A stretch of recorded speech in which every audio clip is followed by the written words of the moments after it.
I never asked to be born, and honestly, my parents didn't plan for me either. My mom always says she was young and in love with a guy who couldn't stay loyal. Next thing she knew, she was pregnant with me. My name's Brenda. The mistake. Mom wanted to get rid of me, but both sets of grandparents stepped in and stopped her. Back then, raising kids alone wasn't an option, so my parents got married, and I came along, kicking and screaming 7 months later. Dad never let me forget that I ruined his life. "There goes my youth," he'd mutter every time he saw me. To him, I wasn't a daughter, just something holding him back from the life he wanted. For 8 years, it was just the three of us in a small house, me trying to stay out of Dad's way, Mom cooking and cleaning like her life depended on it, and Dad coming home from work with a scowl that got worse when he looked at me. Then came the miracle, my little sister Emma. She was the child they actually wanted. From then on, I was pushed to the background. "Brenda, watch your sister." "Brenda, be quiet, Emma's sleeping." "Brenda, why can't you be more like Emma?" Everything was about Emma. She got new clothes, I got hand-me-downs. She got praise, I got scolded. She got love, and I got used to being ignored. By the time I was 8, I was doing most of the housework, cleaning toilets, mopping floors, dusting shelves, you name it, I did it. But no one ever thanked me. It was just expected. The one thing I didn't mind was cooking. Mixing ingredients and creating flavors felt like magic to me. I remember the first time I made my special lasagna for a family gathering. My Aunt Amy took a bite and said, "Rebecca, this is incredible. When did you become such a great cook?" Mom smiled and soaked up the praise while I stood in the corner, invisible as always. "Actually, I made it," I said quietly. Aunt Amy laughed like it was a joke. "Brenda likes to help in the kitchen sometimes," Mom quickly said, still enjoying the compliments. I shut my mouth, knowing it didn't matter.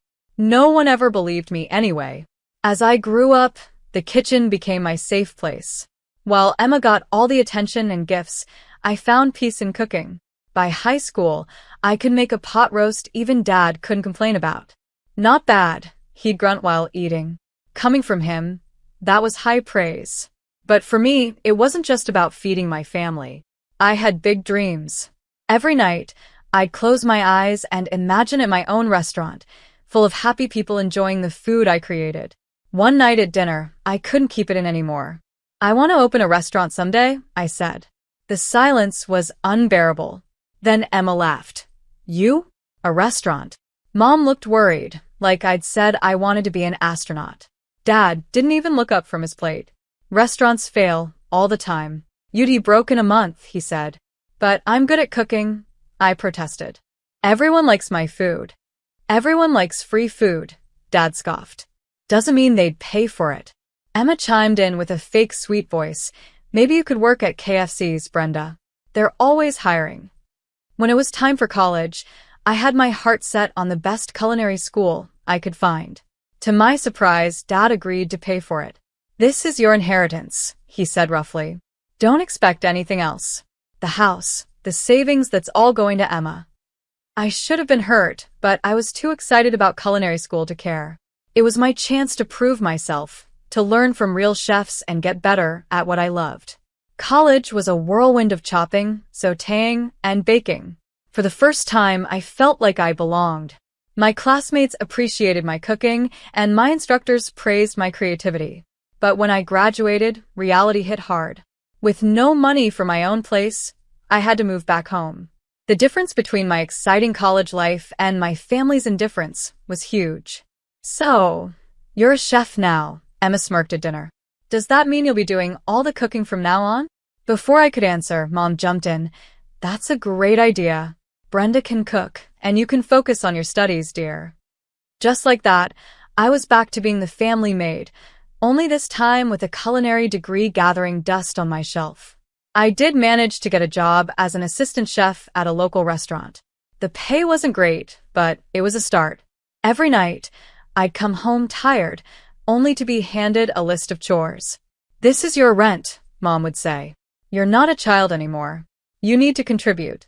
But I didn't let it break me. Every spare moment, I kept dreaming, planning, and working toward my goal. I knew that someday I'd have my own restaurant. And when that day came, I'd show them what I was really capable of.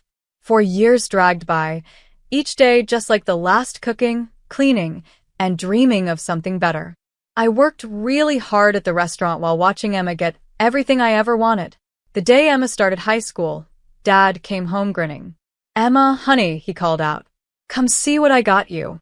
We all went outside, and sitting in the driveway, like some shiny slap in the face, was a brand new car. A car? But I don't even know how to drive yet. Emma said, her eyes wide. Dad laughed, tossing her the keys. "You will soon enough. My girl deserves the best from the start." I bit my tongue so hard I tasted blood. When I turned 14, all I got was a secondhand bike, and that was only because I needed it to get to my part-time job. But for Emma, it didn't stop there. Every week, there was something new for her: a new iPhone, a MacBook Pro, designer clothes. They even remodeled her bedroom, making it look like a luxury hotel room. Meanwhile, I was still in my old room, with the same faded wallpaper and the same creaky bed I'd had since I was 8. At least the spiders kept me company. I started thinking about moving out. Maybe I could find a roommate and share rent on a tiny apartment. Anything would be better than this constant reminder that I didn't matter. Then Christmas came around. I had been saving up, determined to get everyone nice gifts for once, to show them I wasn't the failure they thought I was. I ended up buying lottery tickets for everyone, not the cheap scratch-offs, but tickets for the big jackpot.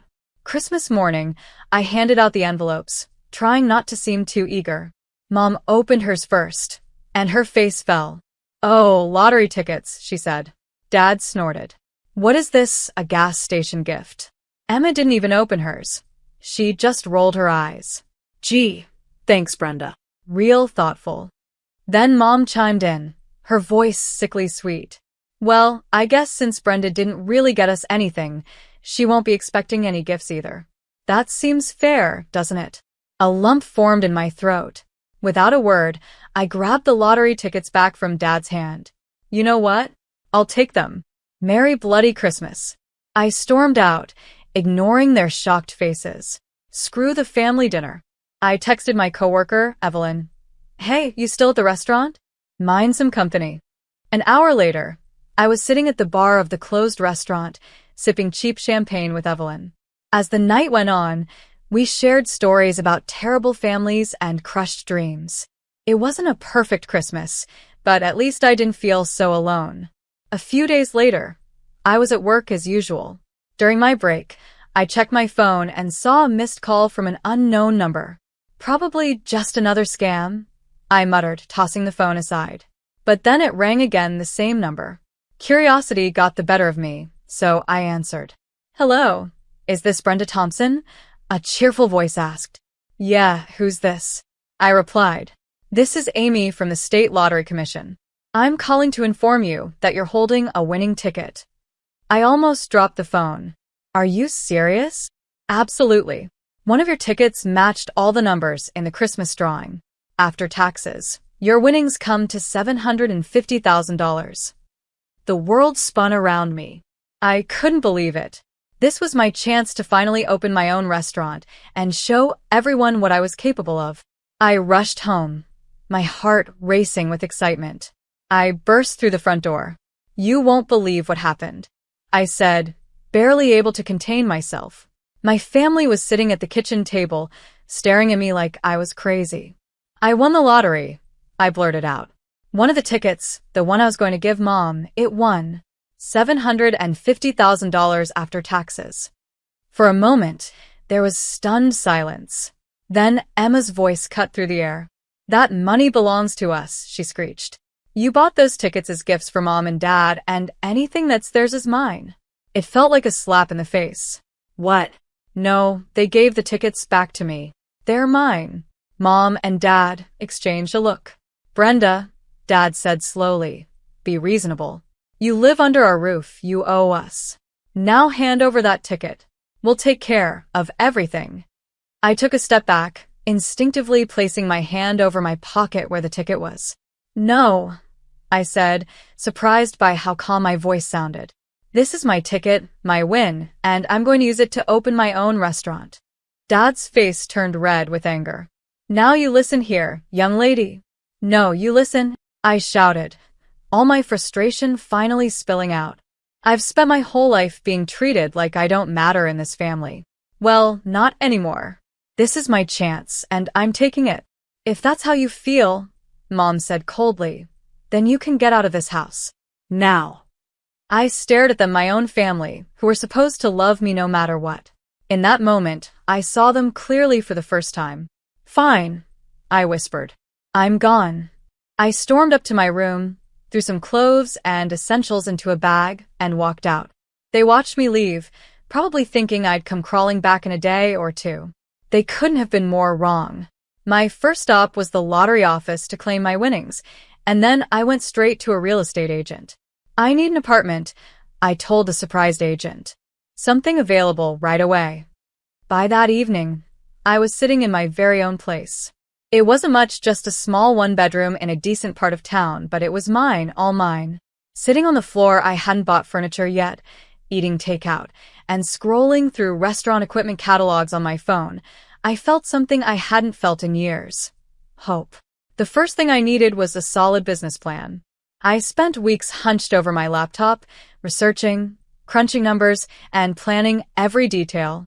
After what felt like a million revisions, I finally had a plan I was proud of. Next step, finding the right location. I searched the city until I found it a small, rundown space that had been empty for years. The landlord almost laughed when I told him I wanted to turn it into a restaurant. Good luck with that, sweetheart, he said, chuckling as he handed me the keys. I spent the next 5 months transforming that dump into my dream. I hired contractors, chose every fixture, and scrubbed every inch myself. It was tough work, but every blister and bruise felt like a badge of honor. Finally, opening day arrived. I stood in the kitchen, my kitchen, surrounded by the staff I had personally chosen and trained. The first order came in, and I felt a rush of excitement. Let's do this, I said, tying on my apron. The first few months were a whirlwind. I worked 15-hour days, cooking, managing, and doing whatever was needed. Slowly but surely, word started to spread. People loved my food, not just for the taste but for the love and creativity I poured into every dish. I introduced a loyalty program for regular customers, giving them special discounts and early access to new menu items. It was a hit. Soon, I had a group of regulars who came in so often they felt like family. But I didn't stop there. I set up a delivery service, partnering with local couriers to bring my food right to people's homes. It was a risk, and managing quality was tough at first, but it paid off. Social media became my best tool. I posted daily specials, behind-the-scenes kitchen videos, and engaged with customers online. My follower count grew, and so did my customer base. For years in, I was finally turning a profit. It wasn't huge, but it was something, and it was all mine. I started looking for a second location to open another restaurant. In some ways, it was easier because I knew what I was doing, but in other ways, it was harder. I couldn't be everywhere at once anymore, so I had to learn to trust my staff to keep up my standards when I wasn't there. But we made it work, and 6 years later, I opened a third location. Before I knew it, I was the owner of a successful chain of restaurants, me, Brenda Thompson, the girl who was never supposed to succeed. It wasn't easy. There were nights when I cried myself to sleep, wondering if I was in over my head. There were days when I wanted to quit. But every time I walked into one of my restaurants, saw the happy customers, and smelled the amazing food, I knew it was all worth it. One regular Thursday, I was in my office going over the books for my newest restaurant when my phone rang. I looked at the screen and froze. It was a number I hadn't seen in years. Home. I almost let it go to voicemail, but curiosity got the better of me. I answered cautiously. Hello? Brenda, it's Mom. Her voice sounded awkward. Look, I know we've had our differences, but we need your help. It's about Emma. Of course it was. It was always about Emma. What about her? I asked, trying to keep my voice calm. Dad got on the line. She's in trouble, Brenda. She lost her job. They're accusing her of theft, and now no one will hire her. We were hoping you might have a job for her at one of your restaurants. I almost laughed. After everything they'd put me through, they had the nerve to ask me for a favor. But then I thought about Emma. No matter what, she was still my sister. "Let me talk to her," I said. Emma came on the line, sounding small and scared. "Brenda, I'm sorry for everything. I really need help." I closed my eyes and took a deep breath. "Okay," I said. "I'll give you a job, but no special treatment. If you mess up, you're out. Got it?" "Yes. Thank you. Thank you," Emma said, relieved. The next morning, Emma showed up right on time, looking nervous but determined. I put her to work as an administrator, starting her with simple tasks and gradually giving her more responsibility. To my surprise, she took it seriously. She was focused during training, asked good questions, and didn't complain. One night, after we finished closing the restaurant, Emma broke down in tears. "I need to tell you the truth," she sobbed. "I didn't steal anything from my last job. My boss tried to force himself on me. When I refused, he fired me and spread rumors that I was a thief."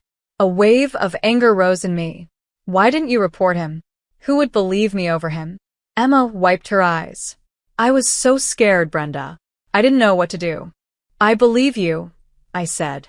"I believe you," I said, pulling Emma into a hug. "And I'm going to help you, okay? We'll figure this out together." Over the next few weeks, I threw myself into teaching Emma everything I knew about running a restaurant. She soaked it all up like a sponge, eager to learn and prove herself. Watching her confidently handle a busy rush of customers, I felt both proud and uneasy. Emma was learning fast and working hard, but a small voice in the back of my mind warned me not to let my guard down completely. At first, everything seemed perfect. Emma worked harder than I'd ever seen her before. She was always the first to arrive and the last to leave, taking on extra shifts and volunteering for the toughest tasks. But then, I started hearing whispers. At first, I thought it was just gossip, but the rumors kept growing louder. One day, Kyle, my head chef, pulled me aside. "I think you need to know something," he said. "Your sister, she's been saying some things, stirring up trouble." A chill ran down my spine. "What kind of things?" Kyle looked uncomfortable. "She's telling people they're underpaid, and that you're keeping all the profits for yourself. She's even suggested that we go on strike." I couldn't believe it. "That's ridiculous. You all know how tight our margins are. I've always been open about the finances." "We know, boss," Kyle assured me. "None of us believe her, but there's more. She's been telling people that the restaurant rightfully belongs to her, that you somehow cheated her out of her share of the family money." It felt like a punch to the gut. After everything I'd done for her, this was how she repaid me? That evening, I confronted Emma, my hands shaking with anger and disappointment. "What the hell do you think you're doing?" I demanded. Emma looked at me with wide, innocent eyes. "What are you talking about, sis?" I laid out everything I'd heard. To my shock, Emma just shrugged. "Oh, that," she said casually. "I was just testing the staff's loyalty, making sure they wouldn't turn on you. Looks like they passed with flying colors." I wanted to believe her, really, I did. But there was something in her eyes, a cold, calculating glint that made me hesitate. Before I could say more, there was a frantic knock on my office door. Isabella, my assistant manager, burst in, looking pale and scared. "Brenda, we've got a problem," she said. "There's a big shortage in the cash register. Over $7,000 is missing." We spent the next few hours going through the books, checking and double-checking the numbers. There was no mistake, a lot of cash had disappeared.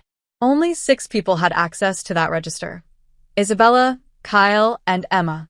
Isabella and Kyle had been with me since the beginning, through all the ups and downs. I trusted Isabella and Kyle completely. As if reading my thoughts, Emma came over and whispered, "You know, I've seen Isabella staying late a lot lately. And she did just buy that fancy new car." Watching Emma walk away, I knew I had a big decision to make. I couldn't ignore this, too much was at stake. My business, my reputation, and the jobs of all my loyal employees. Late one night, after everyone had gone home, I installed hidden cameras near the cash registers.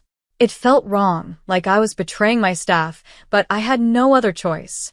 For days, I watched hours of boring footage, my eyes aching from staring at the screen. Then, on the 6th night, I saw it. Emma, moving quickly and sneakily, opened the register, and stuffed wads of cash into her pockets. My heart sank. I didn't confront her right away. Instead, I called the police. The next day, as Emma finished her shift, 4 officers walked in. The look on her face shock, then anger told me everything I needed to know. She started thrashing around, knocking over tables and sending dishes crashing to the floor. "I deserve this money," she yelled. "I should be rich, not you. You stole my life." As the police led her away, I felt nothing, no sadness, no regret. Just a hollow emptiness where my love for my sister used to be. The next day, my parents stormed into the restaurant. Mom was crying, and Dad's face was bright red with anger. "How dare you?" Dad yelled. "Your own sister. Drop the charges now." I stood my ground. "No. She stole from me. She needs to face the consequences." I pulled out my phone and showed them the footage of Emma stealing. "Look," I said, "this is what your precious Emma did. She's a thief." They watched, their faces turning pale, but instead of understanding, their expressions hardened. "You set her up," Mom accused. "You've always been jealous of her." I couldn't believe what I was hearing. Jealous? Are you kidding me? You gave me scraps and expected me to be grateful. Well, I'm done. Emma made her choices, and now she has to live with them. They tried everything, shouting, pleading, even threatening me, but I stayed firm. "Get out," I finally said. "Get out of my restaurant, and get out of my life. If you don't leave now, I'm calling the police." They left, but not before Dad spat out. "You'll regret this, Brenda. Mark my words." The trial was a nightmare. Emma's tearful performance on the stand almost made me doubt myself. But then a surprise witness came forward, her former boss. He testified about how Emma had behaved at her last job, aggressively pursuing him and even threatening to accuse him of sexual harassment if she didn't get her way.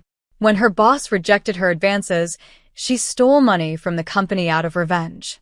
In the end, the jury found her guilty. As they led her away, she looked at me one last time. There was no regret in her eyes, only cold hatred. I haven't spoken to my family since that day. Sometimes, late at night, I wonder if I made the right choice. But then I look around at what I've built, at the life I've created for myself, and I know I did. As I stand in the kitchen of my newest restaurant, watching my staff prepare for the dinner rush, a sense of peace washes over me. This is my family now. This is my home, and no one, Emma, my parents, no one can take that away from me.